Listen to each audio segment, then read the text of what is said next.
Welcome back to the podcast, the Evil Dungeon Master Universe podcast. I am your host, Evil Dungeon Master Vince.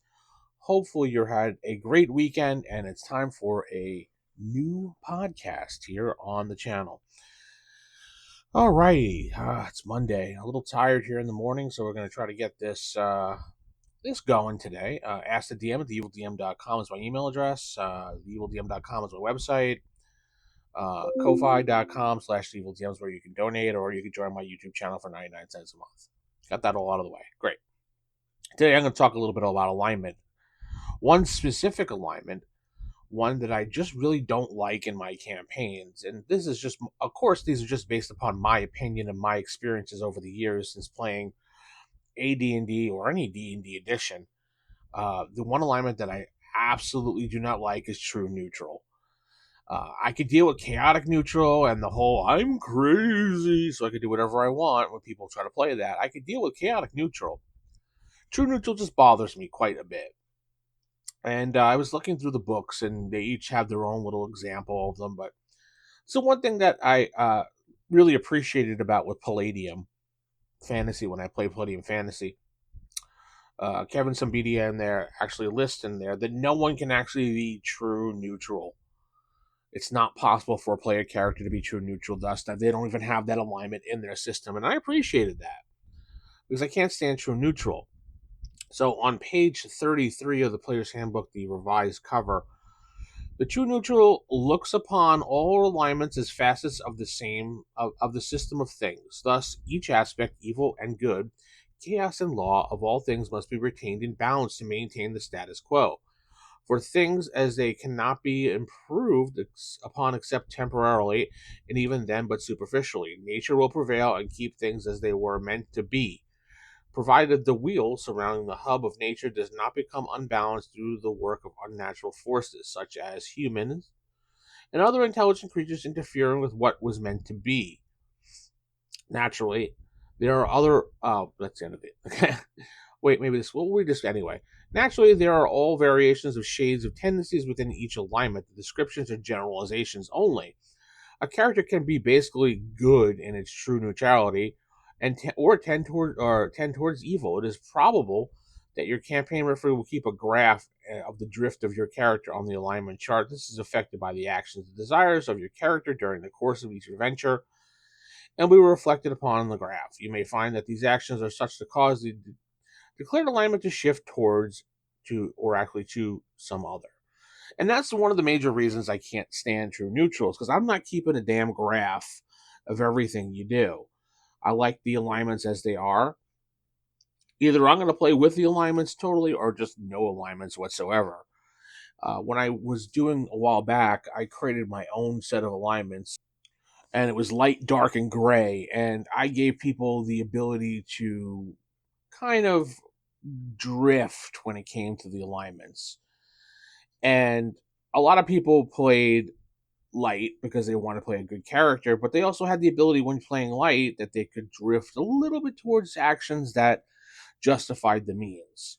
Not necessarily that's evil, but sometimes that happens. When it comes to true neutral, players who play true neutral, they don't actively seek to do good or evil. Instead, they make decisions based on what benefits them the most in the situation. And they have to keep a balance on things. So they may help someone if the need suits them, but will not feel particularly compelled to do so out of altruism. D&D is a campaign of good characters or heroes. That's the way it was meant to be played.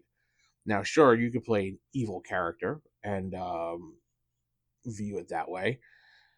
I don't really particularly care for non-hero characters. It's more of a pain in the ass as a DM when it comes to evil characters in a campaign. Unless I'm running an all-evil campaign, then that's perfectly fine, because then I can adjust to that.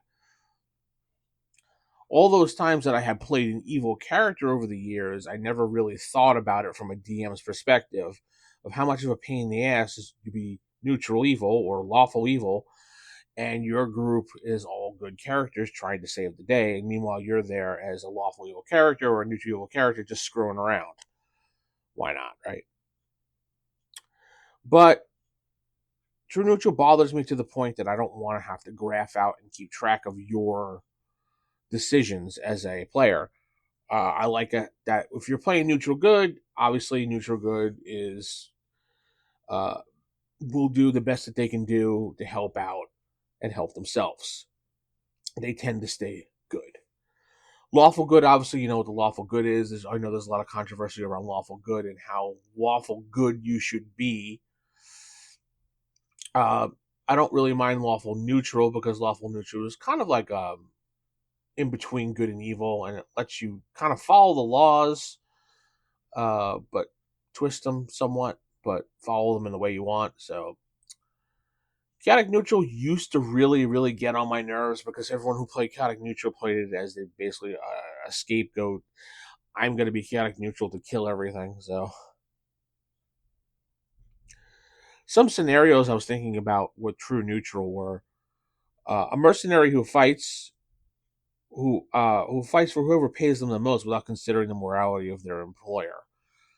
And you've seen those type of movies out there when the bad guy or whatever, and then there's another bad semi bad guy, and he's just like, listen, whatever they're paying you, I'll pay you double to go against them, and that guy's just like, okay, and he takes the money.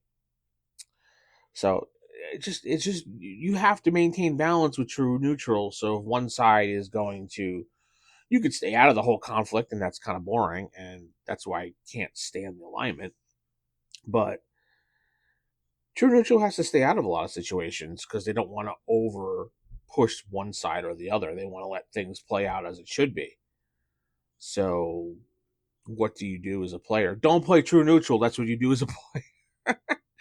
And I know the druid class requires you to play true neutral, but when you play in my games, I make them pick either neutral good, neutral evil, or chaotic neutral for their alignment for a druid. I'll even allow chaotic good too, but because if a ranger could be chaotic good, why can't a druid be chaotic good? I don't care if the druid's there to balance nature. It's just not my jam. I just want most of my campaigns to run smoothly with a bunch of heroes, and they're trying to save the day or trying to retrieve an item. I'm not really into the whole, the players have to do this or that, and they're going to kill everything in their way, murder hobo type games. Those things aren't a lot of fun for me as a DM. So I don't know. Tell me what you think in the comments about True Neutral. I'd like to know what you have to say. When it comes to the True Neutral, I did find a paragraph. I noticed that in the Dungeon Master's Guide on page 23, we get a little talk a little bit more about the alignments as far as it's concerned. And they tell you how to graph the alignments and the alignment language and changing alignment as far as changing it to a different one. And a lot of people often forget that there's some heavy penalties when it comes to 1E as far as changing alignment. Right on page 24, 25. Immediately upon alignment change actually occurring, the character concerned will lose one level of experience, dropping experience points to take him or her to the very beginning of the next lower level, losing the hit die and or hit points and all abilities which accrued to him and her during the lost level. If the alignment changes involuntarily, such as caused by a powerful magical item, a curse, whatever, then the character can regain all the losses level hit die upon returning to his or her former alignment as soon as possible, and after making an atonement through a cleric of the same alignment, and sacrificing treasure which has a value of no less than 10,000 gold per level of experience of the character. So Gary set it up when it comes to alignments that if you voluntarily change your alignment through actions you're playing, obviously you're going to pay for it. He does say later on here that when it comes to level 1, this is when you're filling out your character, and any changes in alignment and stuff like that need to be made, please do it now before you reach second level. So if you're a first level character playing lawful good and screwing around with an alignment, you will get the ability to change the alignment like a one free get out of jail card type thing. But after that, change your alignment. you succumb to all these difficulties. But the fact that if your alignment is changed involuntarily because of a curse or a powerful magical item or something, too bad. You still lose the stuff, and then you have to atone for it because, you did all those acts, so now you have to be a better person and donate money. And I think that's great. Gary totally likes screwing with players here, and it's laughable. I wouldn't do that. If something involuntarily happened to a player, yeah, I would say you'd lose the level or whatever, but you wouldn't have to atone and stuff like that and pay 10,000 gold. You just get it right back as soon as the curse is lifted. At least I would in my campaign. I wouldn't do that to a character. But a lot of people forget about this paragraph here about changing alignments and the repercussions for changing alignments. And I've heard a lot of people say, "Whoa, I know Gary mentions that there's something that you could do, but he just doesn't tell you what." Well, it's right here, right in the book. You don't even have to do this either. If you don't want to have alignment restrictions like this and don't want to penalize your characters, then don't use it. If someone changes alignment, just warn them and then change the alignment. But if it becomes one of those they keep changing alignments constantly and they flip flop back and forth, then you're going to have a talk with them about their alignment and what they're playing and what their goals are for the character, because you just can't play that way. I think unaligned was something really kind of interesting. I think 4th edition had unaligned at one point, which was kind of their version of you don't use alignments and you could do whatever you want, pretty much.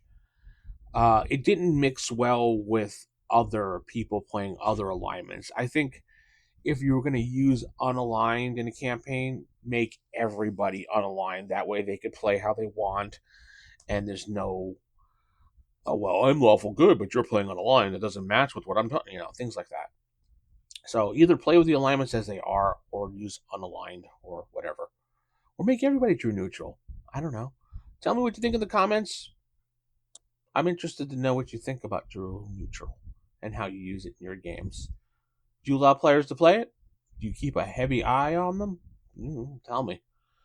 That said, I'm going to head out. Keep it original, keep it old school. Good night, and God bless. Keep those AD&D fires lit.